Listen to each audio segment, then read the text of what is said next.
Baik, alhamdulillah. Kalau orang sedang dizalimi, boleh enggak dia berdoa? Doanya untuk apa? Doanya adalah agar kezaliman yang sedang dia derita ini diangkat oleh Allah Subhanahu wa ta'ala. Karena kalau kita biarkan orang yang menzalimi kita terus menzalimi kita, itu sebenarnya kita zalim juga. Kita biarkan dia terperosok terus ke dalam kemurkaan Allah Subhanahu wa ta'ala. Jadi ketika kita ingin kezaliman ini terangkat, ya itu dibolehkan. Misalnya kita dengan harga barang yang tinggi, pendapatan sulit, ya Allah, siapa yang menzalimi kami ini, engkau ambillah ya hak kami pada dirinya. Ya misalnya. Itu tujuannya adalah supaya terangkat kezaliman. Dan Allah Subhanahu wa ta'ala dalam beberapa hadis disebutkan oleh Rasulullah SAW bahwa Allah itu akan mengabulkan doa orang yang dizalimi. Ada 3 golongan yang sebenarnya balasannya di hari akhirat, tapi oleh Allah disegerakan di dunia sebelum di akhirat. Yang pertama, orang-orang yang melakukan kezaliman. Yang kedua, yang durhaka kepada orang tua. Dan yang ketiga, yang memutuskan tali silaturahim. Ya, jadi itu maksudnya. Ya, maka Nabi itu nggak pernah melaknat, nggak pernah mendoakan keburukan. Ketika perang Uhud, itu kan perang yang luar biasa penderitaan kaum muslimin dan Rasulullah Sallallahu Alaihi Wasallam. Rasulullah Sallallahu Alaihi Wasallam berangkat ke medan perang Uhud itu, beliau memakai baju besi, memakai huzah, memakai topi besi. Topi besi itu rapat. Jadi dalam peperangan itu ada salah seorang orang kafir, pedangnya itu dihayunkan tepat di kepala Nabi sallallahu alaihi wasallam.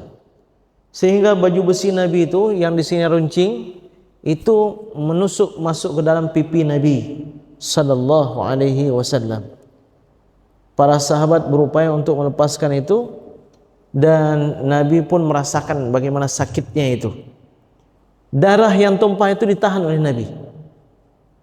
Kenapa?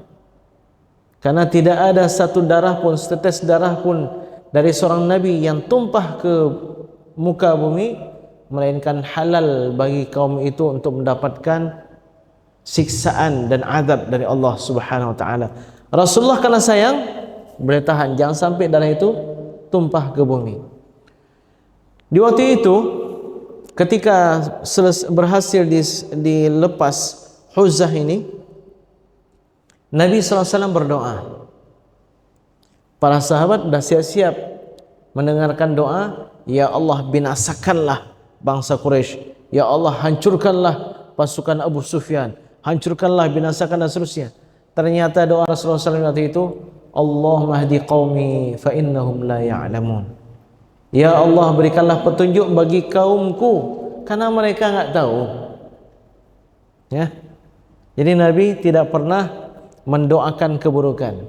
Dulu ketika 70 sahabat Nabi sallallahu alaihi wasallam, para ahli Al-Qur'an, hafal Al-Qur'an, hendak dikirim oleh Nabi sallallahu alaihi wasallam karena permintaan dari Bani Zakwan dan ada beberapa kabilah lainnya.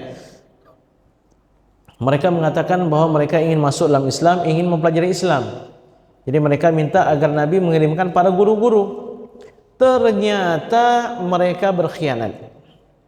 70 sahabat Nabi yang terbaik itu mereka bunuh di tengah jalan. Nabi sangat marah. Pernah doa qunut itu, beliau melaknat kabilah-kabilah yang berkhianat itu. Turun ayat, laisa laka minal amri syai'un aw yatuba alaihim aw yu'adzibahum. Ya, itu bukan urusanmu wahai Muhammad. Allah timpakan azab kepada mereka atau apapun, atau Allah berikan hidayah kepada mereka.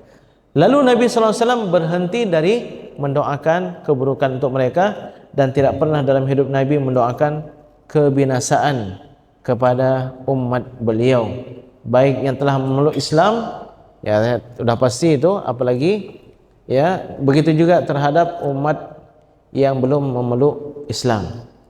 Jadi demikian sidang hadirin sekalian, akhlak yang luar biasa pada diri Rasulullah sallallahu alaihi wasallam. Kira-kira kita bisa enggak seperti itu ya? Iya, kita coba. Tapi itulah dia. Akhlak Nabi, mukjizat yang masih bisa kita upayakan. Jadi Nabi seorang yang sangat berwibawa, tapi beliau lemah lembut. Nabi SAW mengurus negara, mengurus dan siasat perang bagaimana, mengurus ekonomi umat bagaimana. Tapi di sisi yang lain, Nabi SAW masih sempat berinteraksi dengan seorang-seorang sahabat. Padahal beliau kepala negara, masih sempat berinteraksi dengan seorang anak kecil, anak yatim, yang hari raya menangis. Wahai anak, kenapa engkau menangis? Yang lainnya semua senang-senang. Ayah saya sudah mati syahid ya Rasulullah, dan ibu saya sudah menikah lagi. Rasulullah SAW pun ikut menangis. Dipanggil sang anak, dipeluk.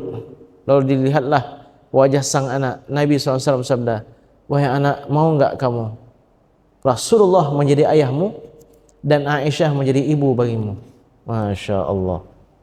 Masih sempat mengurus orang pengemis Yahudi yang buta itu. Kok bisa luar biasa? Bapak sekalian, dalam kondisi yang banyak fikiran, banyak tenaga yang terkuras, tapi ada orang Arab Badui kencing di masjid, Rasulullah SAW enggak marah, senyum aja. Bagaimana itu? Tapi di sisi yang lain, beliau memiliki ketegasan yang luar biasa, kewibawaan yang luar biasa. Para sahabat, jangankan sahabat biasa, Umar aja enggak berani mandang wajah Nabi terus menerus, segannya. Ya.